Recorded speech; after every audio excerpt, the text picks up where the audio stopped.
Hello viewers, আসসালামু আলাইকুম। সবাই কেমন আছেন? আমরা ভালো আছি আলহামদুলিল্লাহ। দেখেন আজকে কি পরিমাপ ঝড় হয়েছে, এত বাতাস বৃষ্টি আর এত ঘূর্ণিঝড় হয়েছে যে আমাদের গাছপালা সব ভেঙে গেছে। দেখেন ছোটবেলার থেকে গাছগুলো মানুষ করে আজকে মাটিতে পড়ে আছে।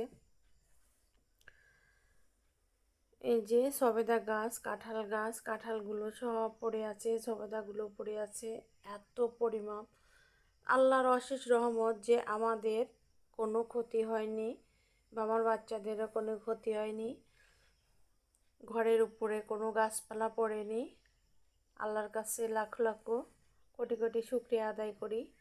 সবাই আমাদের জন্য দোয়া করবেন। দেখেন এই যে কাঁঠালগুলো পড়ে আছে, এই কাঁঠাল এখনও পাকবে না, একবারে ফুলো কাঁঠাল। এটা রান্না করে খাওয়া যাবে। ভিডিওটি যদি আপনাদের একটু ভালো লেগে থাকে তাহলে আমার পেজটি ফলো করে আর চ্যানেল